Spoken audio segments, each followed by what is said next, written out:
The Entered Apprentice poem. Where 2 or 3 assemble round in work the Lord approves, his spirit with the group is found, for it is the place he loves. Be now all hearts to friendship given, for we, the sons of light, are 7. Bring here the gavel and the gauge, those implements renowned, and from each conscience disengage the faults that there abound. Be now afar each folly driven, for we, the sons of light, are 7. Display the law, the volume grace with compass and with square. Illume the tapers in their place, and all for work prepare. We'll please our Master well this even, for we, the sons of light, are 7. Spread o'er us yon rich canopy, set up the ladder high, that angel visitants may see and from their stations fly. Where faith, hope, charity have striven, and we, the sons of light, are 7. The Entered Apprentice. The first section. The theory of the Degree of Entered Apprentice. The Degree of Entered Apprentice is the initial letter of the Masonic alphabet, the first round in the ladder of grades, variously numbering 3, 7, 9, 11, 29, 125, or whatever figures the fancy of modern ritualists may assume to embrace all the degrees of Freemasonry. An entered apprentice is a beginner, a neophyte. All that is explained to him in the first degree must be in the sense of laying down a foundation, for he can have no previous information or instruction upon which to base it. Yet the entered apprentice, in theory, is already a Mason, even before he enters the lodge. That is, he must be already prepared in heart, for there is nothing in Masonic science that can do the work of heart preparation. And the neophyte must have had some exoteric knowledge of Masonry as a public institution, because he is required to declare that he has long entertained a favorable opinion of it. The theory which makes the character of the entered apprentice that of a hewer of wood and drawer of water does not militate against the fact that to his more advanced brethren he is, not now as a servant, but above a servant, a brother beloved. Ask and receive. The manner of application at the door of God's favor, symbolized in the closed door, is described in various passages. God said to Solomon, "Ask what I shall give thee." Elsewhere it is recorded, "Ask for the old paths, where is the good way, and walk therein. Ask, and ye shall receive, that your joy may be full. Ask, and it shall be given you. Seek, and ye shall find. Knock, and it shall be opened unto you. If any man lack wisdom, let him ask of God that giveth to all men liberally, and upbraideth not, and it shall be given him." In close connection with the symbolism of the closed door is that of those 3 knocks, peculiar to the Masonic ritual. A splendid genius, now deceased, extending the Masonic theory beyond the veil of time, figures the Grand Master of the universe standing in the celestial orient upon the appointed day, and giving the 3 knocks which shall summon the sheeted dead. At the first knock, the ground of their interment begins to heave with expectation. All nature is hushed. Earth and heaven await with trembling the consummation. At the second knock, bone comes to his fellow, flesh re-clothes them. Blood moves once more through the veins, and the dead are ready for the last summons. It falls, and at once the armies of the dead arise, stand erect, facing the east, and listen to the words of their Maker. Right angles, horizontals, and perpendiculars. Everything in Masonic science admits of a rational explanation. In truth, Freemasonry is the perfection of reason. All its instructions conform to mathematical ideas, and the simplest drawings of right angles, horizontals, and perpendiculars form emblems of greater significance upon its trestle board. As the architect would say that, all the parts of his edifice are tested by those 3 emblems, the square, the level, and the plumb, because they are the instruments by which the right angle, the horizontal, and the perpendicular are made upon his drawing. So, in Freemasonry, which is but another name for moral architecture, all methods of communication known to the ancient craft are to be subjected to the same tests, and such as fail is spurious. Thus these simple emblems, the first upon the trestle board, become among the most important. When 2 persons meet, who are able to recount similar necessities, trials, and successes, what mutual disclosures take place. What trustful communications, what tender sympathy is manifested. Then one soul gushes out and flows over into the other, and time steals rapidly on. Such is the nature of Masonic intercourse between sympathetic hearts. The dagger. In the Master Mason's lecture, the emblem of the sword pointing to the naked heart expresses the judgment reserved to the last day for those who presumptuously sin against God and their fellow men. The same idea is conveyed, but in a more restricted form, by the emblem of the dagger. It reminds us that there is an inward monitor, the conscience, which will not be silent when the heart has resolved upon sin. A person entering the Masonic institution with a view to betray its secrets and violate its covenants need not think that our order has no avenger. The voice of God within him is our avenger, and the eternal justice of him who has wisely permitted the existence of this society for countless ages speaks even now through that voice to his heart, and will speak in thundertones to his guilty soul on the judgment day. It needs not that any penalty be inflicted by the craft upon the betrayer of secrets save the necessary discipline of expulsion. We can leave the guilty in the hands of God, who is the avenger of his own laws. Nor can the utmost treachery of evil men divulge what it is our interest as a society to preserve. Our secrets are lawful and honorable. They were entrusted in peace and honor to the Masons of ancient times, and they will be so transmitted to the ages to come. The apron. There are two prominent ideas connected with the Masonic use of the apron: that of protecting the garments from the defilement of the materials with which the practical builders wrought, and that of the distinguishing mark or badge of the craft.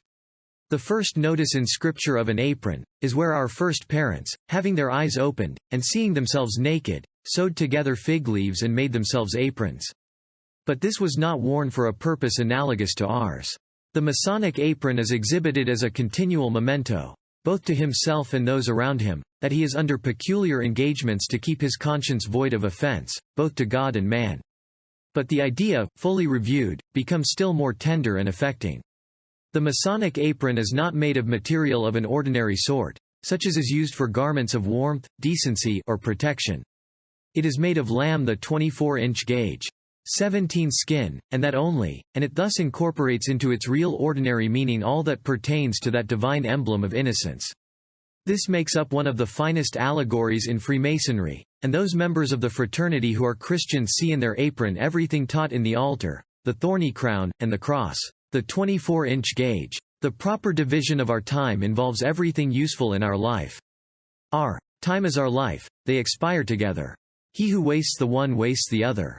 Nothing but a systematic distribution of time can accomplish the purposes for which we were placed in this world.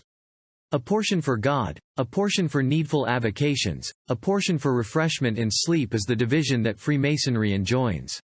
It were well for every member of the craft to resolve, in his moments of prayerful reflection, that he will improve, in the best manner possible, all his leisure moments in growing in morality, and to be daily increasing his moral stature in conformity with the lessons inculcated upon the Masonic trestle-board. The common gavel. The necessity of a great and radical removing of those evil things that encrust and encumber the conscience is as great as that of breaking off the outside crust and envelopments from the marble before a perfect statue can be formed. The emblem that suggests this necessity is the gospel. How greatly the beauty of the immortal soul is disfigured, its usefulness impaired, its happiness destroyed, and the God who made it, dishonored, for want of the proper use of this simple instrument for cleansing, trimming, and lightening the soil.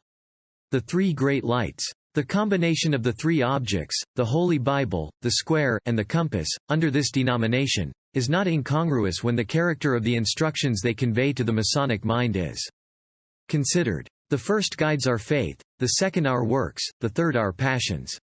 Belief, labor, spirit, these are the three ideas conjoined in this beautiful trio. It is not the reverence we bear to them as tangible objects that is considered here. The Mason reveres the beeb, he does not revere any other tangible object. But these three objects are conjoined here simply as emblems, or moral instructors, teaching great inward lessons by outward forms. The three lesser lights. Pursuing the imagery employed in the last paragraph, we make the three lesser lights or mediums through which instruction is conveyed to the craft, to be the sun, moon, and master of the lodge. The government of the master is analogous to that exercised over the day by the sun, over the night by the moon, a thought which is amplified in the lectures of the past master. Much care is exercised in the ritual of the entered apprentice to teach the respect due to the master of the lodge, without which, order would be lost and innovations flood the institution. The altar. As a support to the copy of the Holy Scriptures, which forms so essential a piece in the furniture of the lodge, the altar would be a highly conspicuous object, were there no other meaning conveyed by it. As an emblem, however, it calls to mind the piety of Abel, Noah, Abraham, and other Old Testament worthies, who are recorded as the builders of altars. It more particularly suggests a sacrifice of prayer and praise to God. Prayer. The motto, "To labor is to pray," is most congenial to Freemasonry.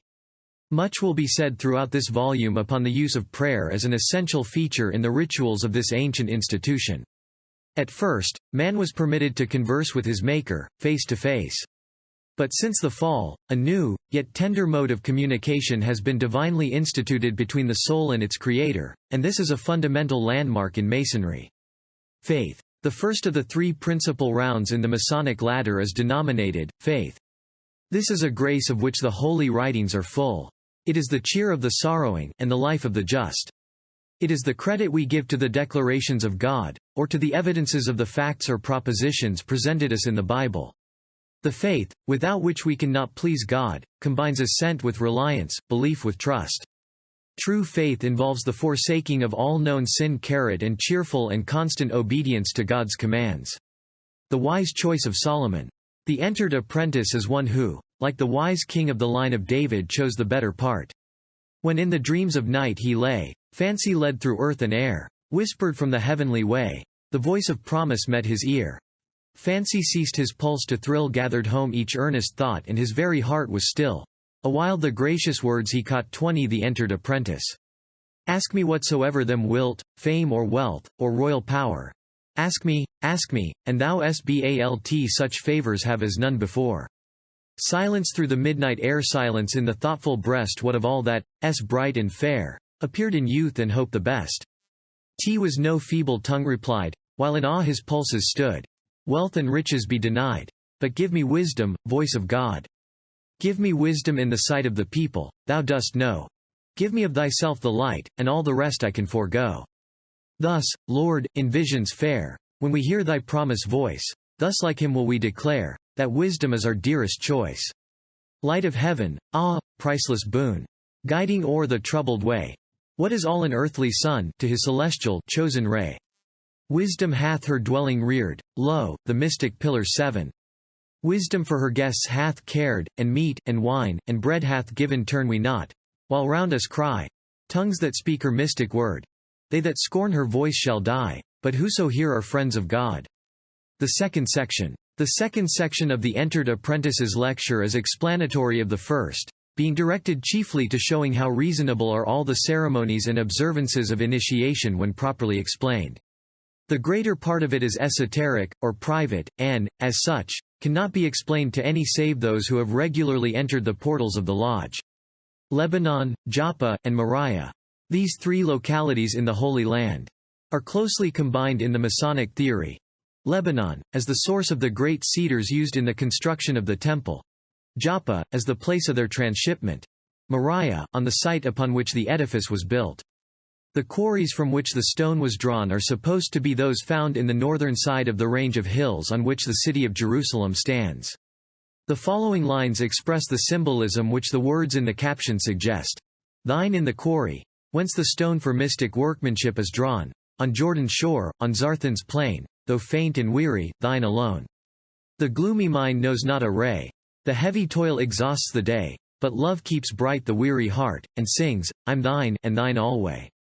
Thine on the hill, whose cedars rear their perfect forms and foliage fair, each graceful shaft, and deathless leaf. 22 The Entered Apprentice. Of Masons' love the symbols are thine, when a smile pervades the heaven, thine, when the skies with thunder riven. Each echo swells through answering hills, my Mason prayer, for thee 'tis given. Thine in the temple, holy place, where silence reigns, the type of peace, with grip and sign, and mystic line, my Mason's love I do confess. Each block I raise, my friendship grows, cemented firmly, ne'er to lose. And when complete, the work I greet, thine in the joy my bosom knows. Thine at the midnight, in the cave. Thine on the floats upon the wave, by Joppa's hill, by Kedron's rill, and then when Sabbath rest we have. Yes, dear friend, my spirit saith, I'm thine until and after death.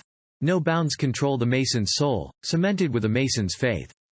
The setting mall. As it is one of the wonders of divine power, and the fitness of things, that from poisonous and inodorous flowers the insect extracts the purest honey, so it is in the transforming power of Masonic symbolism to turn this emblem, the setting malls, in itself suggestive of noise and violence, into a sweet emblem of peace. The house was built of stone, made ready before it was brought thither so that there was the shoe. 23 Neither hammer, axe, nor any tool of iron heard in the house while it was in building. The analogy between operative and speculative architecture seizes with avidity upon this sublime thought, and peace reigns through all the chambers of the temple of Freemasonry. I will give peace in the land, promised Jehovah to his people, while yet in the wilderness, and none shall make you afraid. Behold, I give unto him my covenant of peace. There is peace to thee and no hurt. The Lord will bless his people with peace. Glory to God in the highest, and on earth peace. Such are the thoughts suggested by the setting malls. At the period of the temple building, universal peace reigned throughout the earth, and thus the materials for building and adorning, which were brought from the utmost parts of the world, were readily collected. It is only in a time of peace that Freemasonry can flourish. The shoe was ever an emblem of significance in Freemasonry. To remove the shoe, as Moses was commanded to do before the burning bush, ere it as Joshua was commanded before Jericho, was a token of reverence. The high priest in the temple went barefoot, as a mark of divine respect.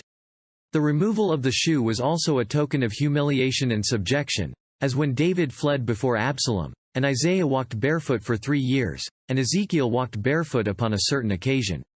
Hence, the expression in Psalm cviii, "Over Edom will I cast out my shoe," imports the subjugation of the country over which the shoe is cast. All these ideas are embraced, to a greater or less degree, in the Masonic use of the shoe as an emblem. The plucking off one's shoe, and giving it to another, was a significant token of a surrendered right of privilege, and this is more directly the Masonic idea. It is this which is expressed in the following lines: "Take this pledge. It is a token of that truth which ne'er was broken truth, which binds the mystic tie under the all-seeing eye. This pledge. The ancient brother by this type bound every other, fondly, firmly. Death alone rends the bond that makes us one. Take this pledge. The type so lowly is, of all our symbols, holy. 'Tis divine. It tells of one, gives the raindrops and the sun. Take this pledge. The token sealeth all the judgment day revealeth. Honor, truth, fraternal grace in thy hands with this we place."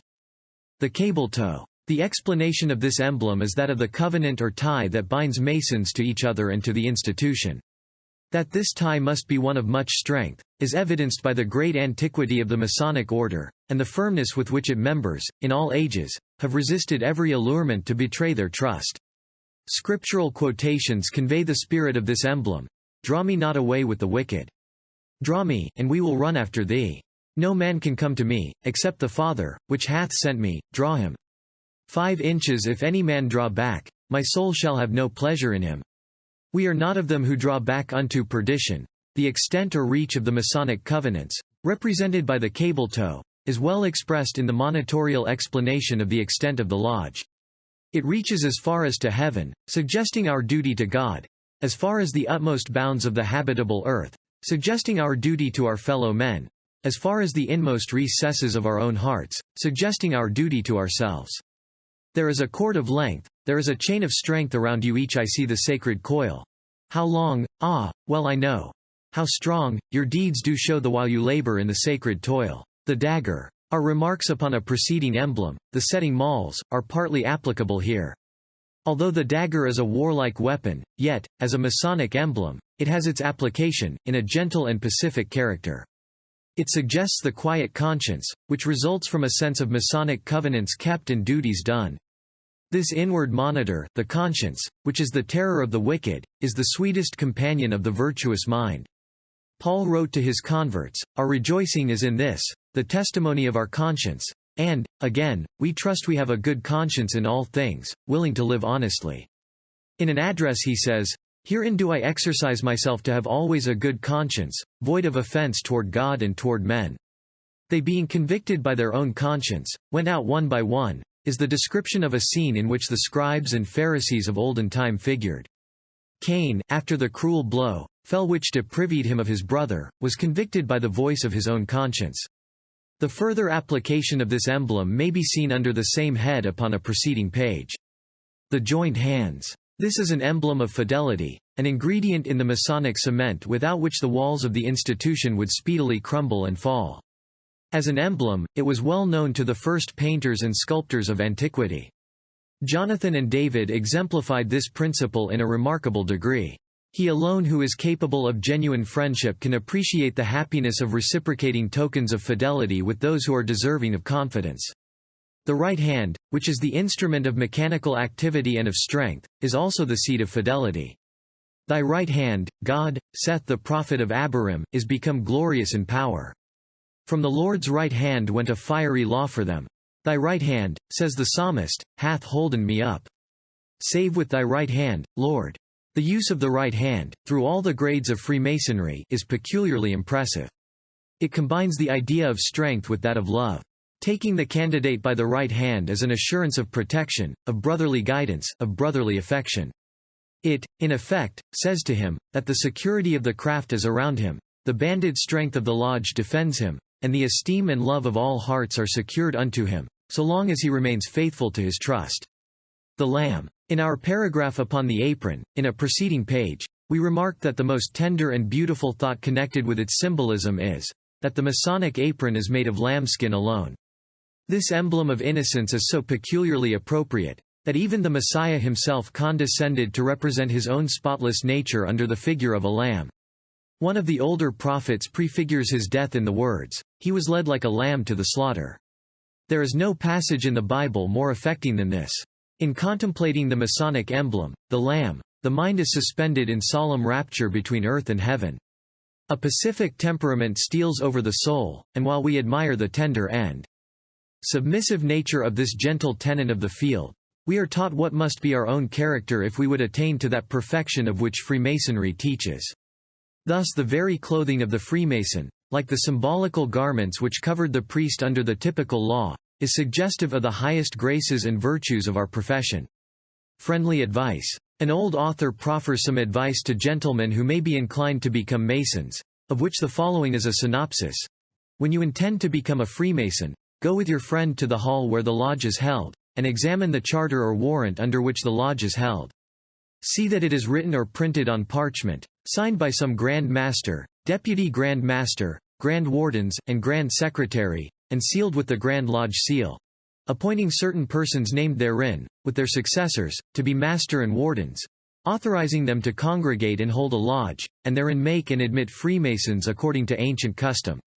Then call for the by-laws, and having seriously perused them, consider whether your natural disposition will incline you to be conformable to them.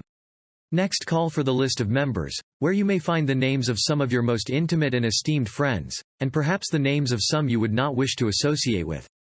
If these researches prove agreeable, you may then venture to sign a petition for initiation, lay down your deposit money, and await with patience the result. The third section. The third section of the Entered Apprentices lecture presents full details of the organization, fitting up, and history of the lodge. The greater part of it is exoteric, and as such, may be explained to any inquirer, though even those passages that seem to have the least mystery about them are parts of the unwritten history of the order, and can only be perfectly understood by the initiated. Constitution of the Lodge. To avoid those irregularities which would result upon the indiscriminate meetings of Masons, and the unrestricted working up of materials into the lodge, it has been wisely ordained that no assemblage of the craft can be opened with Masonic form unless the presiding officer shall be furnished with a charter or warrant from the Grand Lodge possessing jurisdiction, empowering such an act. This is the source of temporal authority and suggests careful attention to forms. In addition to this, there must likewise be a copy of the Holy Scriptures. This is the source of divine authority and suggests a careful attention to principles.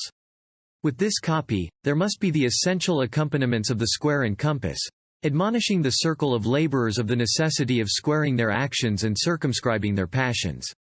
This suggests a careful attention to self-discipline, without which the workings of Freemasonry were as a sounding brass and a tinkling cymbal. Not less than 7 members constitute a lodge in this degree, and any assemblage not in accordance with all the requirements upon this page, that ventures to open a lodge in Masonic form, is clandestine, and comes under the ban of the craft universal. Ancient meeting places. In days of old, the meetings of the Masonic craft were held upon the summits of hills, or in crypts at their bases. This was for purposes of seclusion, which is essential to the Masonic work. Hills and dales were accounted sacred places. Men thought themselves nearer God there than elsewhere. The law was given to Moses upon a mountain summit, 9,000 feet high. Some of the most affecting scenes between King Solomon and his builders occurred in the crypts beneath Mounts Moriah and Sion. The great sacrifice for sin, which terminated the Mosaic dispensation of rites and ceremonies, occurred upon Calvary, which is a part of the mountain range on which the city of Jerusalem stands. In modern times, an attempt is made to express this symbolism by holding lodge meetings in the highest apartments of an edifice. Then there is nothing that intervenes between the covering of the lodge on which heavenly bodies are depicted and the great canopy alluded to below, in which the heavenly bodies shine. No eyes look down upon the mason work but the eyes of angels deputed as ministering spirits to minister for them who shall be heirs of salvation, and the all-seeing eye, which pervades the inmost recesses of the human heart. Extent of the lodge. The limits of the mystical lodge are the cardinal points. Nothing less will satisfy the expansive nature of the principles inculcated in this system. The apartment in which Masons assemble is symbolical of the universe, illimitable on every side, the proper temple of deity, whose center is everywhere, whose circumference is nowhere. To an entering Mason, it is the world in miniature. Wherever man is tracing the weary ways of care, midst arid deserts pacing, or land of balmy air. We surely know each other, and with our words of cheer, the brother hails his brother, and hope wings lightly there. Wherever tears are falling, the soul's December rain or heavy sighs are calling to human hearts in vain. Wherever prayer is spoken, in earnestness of faith, and we perceive the token that tells our Master's death. Wherever man is lying, unnoticed and unknown, uncared for in his dying, unheard in cry and groan, we surely know each other, and with our words of cheer, the brother hails his brother, and hope wings lightly there. Supports of the lodge. The three foundation stones upon which the structure of speculative masonry was originally laid were entitled wisdom, strength, and beauty. These were well named. For there was wisdom to conceive the plan above all others practical. There was strength to execute the plan above all others complicated and laborious. And there was beauty to adorn the plan above all others capable of receiving the elegancies of thought. It were almost superfluous to comment upon these three words, wisdom, strength, and beauty. Happy, said the wisest of men, is the man that findeth wisdom better than silver and gold, more precious than rubies. Length of days is in her right hand, and in her left hand riches and honor. Her ways are ways of pleasantness, and all her paths are peace. In Gibeon, the Lord appeared to Solomon and said, Ask what I shall give thee. And Solomon said, Give thy servant an understanding heart. Let those who deny that wisdom is evinced in the structure of Freemasonry, explain, if they can, the exceeding strength with which it has defied the influences of time and the oppositions of evil men.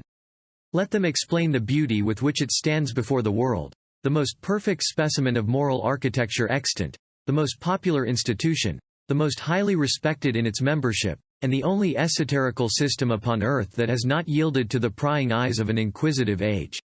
Covering of the lodge. In a preceding paragraph, allusion is made to the fact that lodges seek an upper chamber for their places of assemblage, so that there may be nothing interposed between them and the celestial concave, save their own ceiling, upon which are figured the heavenly bodies. In the symbolism of the Masonic institution, the covering of the lodge is the starry decked canopy, the nearest representation of the heavenly home beyond which is afforded in this life. Every object in a Mason's lodge points to this. The hopes, watered and fed by the inculcations of the lectures, will have their fruition only in this. To the happy land, veiled by the resplendent curtain above, he strives to approach by a ladder, seen by the sleeper upon Bethel's pillar, when in his lonely slumber God vouchsafed to him a vision. The ascent by grades agrees with our own consciousness of weakness. There are many steps, intentionally made short and easy, to conform to human weakness, and every meeting of the lodge affords us new encouragement to advance along the ascending way. Three of the steps, faith, hope, and charity, are more distinctly marked than the others, and happy the man who places his feet successively upon them. Firmly planted upon the third, the canopy of heaven is not far distant, which being drawn aside by an angel's hand, the flight is ended, the aspirant has his reward. Furniture of the lodge. In subsequent pages of this volume, much space is devoted to the furniture of the sanctuary in the wilderness and that of the Temple of Solomon. These were elaborate, costly, and emblematical of all the purposes of the Mosaic dispensation. The furniture of the Masonic Lodge is more simple, yet equally expressive. It is the Holy Bible, square, and compass. In the first section of this lecture, these objects are merely described as emblems, but in the present connection, they have a higher meaning. The precepts and examples contained in the volume thus used to furnish the lodge are held in highest veneration. He who esteems them not is ignorant and unworthy of our companionship. It is at once a guide through the present world and a passport to that which is to come. A terrible denunciation has been threatened to him who shall add to or diminish from the matter which the finger of God has placed there. It is dedicated to God in the threefold division of the Masonic furniture. The square will have ample elucidation in other portions of this volume, and it only needs here to say, that, in the proper distribution of the lodge furniture, it is dedicated to the master of the lodge, as the compass is to the members, the square teaching official responsibility, the compass individual regulation of desires and due circumspection of passions. Ornaments of the lodge. As one of the three principal supports of the lodge is termed beauty, it is analogous to this that there should be ornaments of the lodge. These are the mosaic pavement, the indented skirting that surrounds the pavement, and the star in its center. These, like all other Masonic objects, are emblematical of moral and religious instructions. It has already been said that the apartment in which Masons assemble represents the moral universe. The very floor of it suggests the course of human life, checkered with good and evil. One who enters it is reminded, in that epitome of his own career, of the vicissitudes that are both before him and behind him. If he is in a condition of distress, he derives comfort from the reflection that he is surrounded with white squares. If in a condition of prosperity, he is taught to be humble, in view of the darker passages of life, to which his very next step may expose him. The border or skirting is an emblem full of hope to those who trust, as all Masons profess to do, in God. It prefigures the blessings that are derived from a steady dependence upon divine providence, which has its reference in the star that gleams in the center. To such of the craft as blend their hopes of bliss in Jesus, the Son of God, this combination of emblems suggests the sublimest aspirations. Lights of the lodge. The emblems representing the sources of Masonic light, or rather the mediums through which Masonic instruction is directly conveyed to the membership, are called lights. They represent the Master and the two wardens, who are the windows through which the lights of tradition, revelation, and the Grand Lodge having jurisdiction, can react the minds of the craft. This is but an extended reference of the thought conveyed in our elucidation of the lesser lights in a preceding page. The situation of these lights corresponding with those of the principal officers of the lodge, refers the mind to traditions of the tabernacle and the temple, which are esoteric, also to the course of the sun through the heavens. Jewels or the lodge. By the term jewel, we imply whatever is esteemed most precious among us, and displayed as such to represent the abounding wealth of the institution.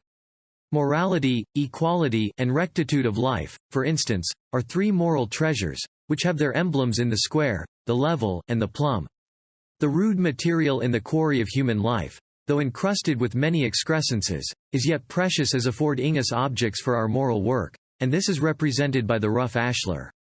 The same material, when fitted by divine grace and the practice of all virtues for the temple above, is typified by the perfect ashlar. While the Book of God, read in nature and revelation, from which we derive all necessary degree instruction while upon earth, is represented by the trestle board.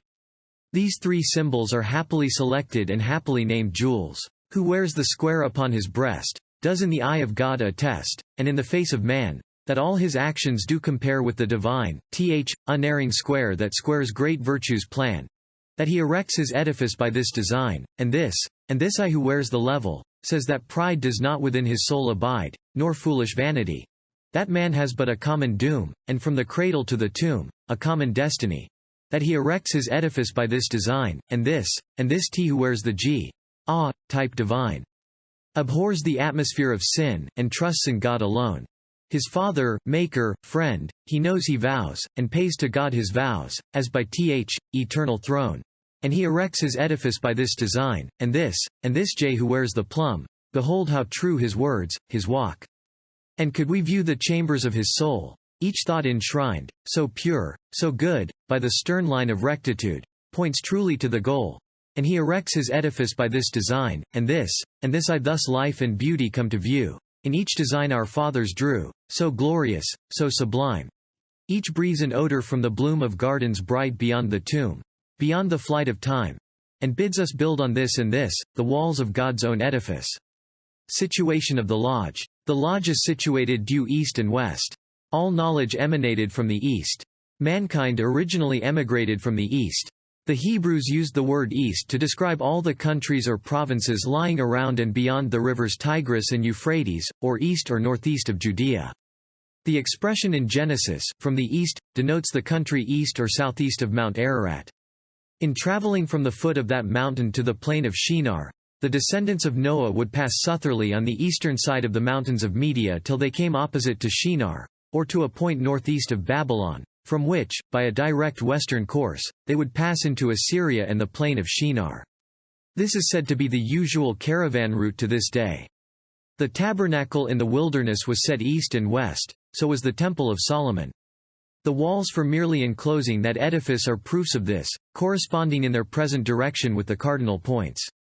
The miraculous blast by which the Red Sea was opened before the feet of the Israelitish host, blew from the east. The bodies of the Masonic dead are buried due east and west. Dedication of the Lodge. While the central figure in the Lodge, the Holy Scriptures, is dedicated to him from whom it came, the Lodge itself, with all its furniture, surroundings, and labors, is dedicated to one of two sainted patrons of Masonry, men who in their day exemplified the higher graces taught in the lectures St. John the Baptist and St. John the Evangelist. The elder of these was sent from God to announce the coming of Jesus Christ. The other was called, by the commanding voice of Jesus, to leave the humble avocation in which he had been reared, and go out into the world as an evangelist. Whatever virtues of courage, perseverance, obedience to God's word, and unswerving fidelity that either of these Masonic patrons displayed, is adopted among the treasures of the Lodge. It matters not whether the apocryphal statements which make these men to have been Masons are true or false. It is enough to know that their moral labors were our moral labors, their victories over sin were our victories, and the bright world gained by their perseverance in a good cause is the same wherever the Supreme Architect presides, and where there are many mansions remaining for us. In the meantime, it is safe to aver that no deed whose character would have prevented either of these two men from engaging in it is suitable to us, who have dedicated our lodge and its labors to them. Tenets of Masonry. It is but the summing up of what has already been repeatedly intimated in these pages, to say that the tenets of Masonry are brotherly love, relief, and truth. Being so great a family of men, of all countries' arid conditions, there is no cement would hold together such a band save that of love. Being mutually interested in each other's welfare, it requires no law to compel us to look after the wants of such of the band as are sick, solitary, or in distress. The grand aim of the institution is best expressed in the charge given to the members, to soothe the unhappy, sympathize with their misfortunes, compassionate ir miseries, and, as far as in us lies, restore peace to their troubled minds. Our friendships are formed and our connections established upon this basis. The first and greatest lesson communicated to each initiate is TNT, to be a good man and true. True to God, true to the institution, true to his country, true to himself. Hypocrisy and deceit are abhorrent to the good Mason. The volume upon our altar is the Book of Truth. One reason for the peculiarly strong engagements under which the initiate is placed to preserve the essential merits of Freemasonry is that by his fidelity in this lesser trust, the brethren may judge of his ability to hold fast the truth in all the greater relations of life and of eternity.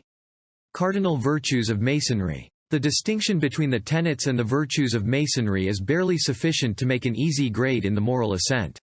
Temperance, fortitude, prudence, and justice are judicious selections from those classes cf. merits so abundantly developed in the Scriptures. It is both our duty and our happiness, our labor, and our reward, to cultivate temperance. The want of it unfits the initiate for usefulness and honor among the craft and renders him liable to the worst indiscretions. That mental stability which sustains with manly composure the evils of life, and enables a man to resist every proposal to do wrong, is fortitude. Prudence stands at the helm, while fortitude befays the tempest, and thus the voyage is made secure. If thou faint in the day of adversity, said our first Grand Master, thy strength is small. The prudent man dealeth with knowledge, but the fool layeth open his folly. One of the most earnest of evangelists said, every man that striveth for the mastery is temperate in all things. As the three virtues above named relate to our self-government, and the usefulness accruing therefrom, justice, the last of the four, advises us in our dealings with others. The Lord, speaking through Moses, admonished his people in the wilderness, you that which is altogether just shalt thou follow, that thou mayest live. And he promises that the just shall live by faith. Masonic service. The manner of Masonic service is finely represented by the emblems of chalk, charcoal, and clay, the last in this section. From the lessons of antiquity, we derive instruction in every step up the mystic ladder. At this point, we may know that the characteristics of our ancient brethren in their relations to their masters were freedom, fervency, and zeal. Their freedom of service was manifest by night as by day, and they gave off their good works as generously as the roseleaf its odor. Their fervency of service was like that of the meridian sun itself. Their zeal emulated that of the fertile soil, which in the most inclement season is preparing itself, through the hidden agencies of nature, for the work of production. Without such manner of serving the great temple could not have been completed in one ordinary generation. It was because heart and soul were thrown into the handiwork, that such a piece of perfection was begun and finished within the lifetime of a child. God was honored, not only in the work, but in the manner of it, and for thousands of years, the story of the great temple has perpetuated the freedom, fervency, and zeal of its builders. Concluding remarks upon the Scriptures. The value of the Scriptures and the duty of perusing them appear from many considerations. We may estimate the character and tendency of divine revelation by contrasting the condition of countries where its true light shineth with that of other countries to which its beams have not extended. The heathen world is large enough, surely, for experiment. In many of its territories, the richest blessings of sun and soil are enjoyed in abundance, and their external nature presents itself in its stateliest and loveliest forms. But where are the beauties of holiness? Where the fruits and flowers of moral culture? Or if these are disparaged in comparison with intellectual stature and idolized genius, where are the distinguished philosophers and orators, historians and poets of pagan communities? Amidst numberless diversities of condition, they seem to have only this in common to explain their wretchedness, that they want those oracles of God which have been committed unto us. And the conclusions appear fairly deducible that it is, in the absence of the Scriptures, the people are there destroyed for lack of knowledge, that spiritual ignorance, in addition to its proper maladies, has there entailed civil and mental prostration, and that scoffers in our native land owe to the emancipating influence of God's word that very freedom of thinking which, with ungrateful and impious hand, they wield for the overthrow of its doctrines and institutions.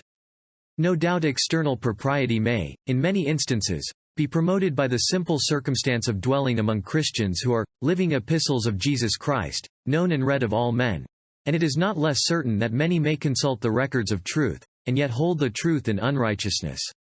But these apparent exceptions do not invalidate the general and incontestable fact that the classes most conversant with God's word are most distinguished for the graces which it inculcates, while they who consort with thieves, and partake with adulterers, give their mouth to evil, and frame deceit with their tongue, are the wicked, who hate instruction and cast God's word behind them.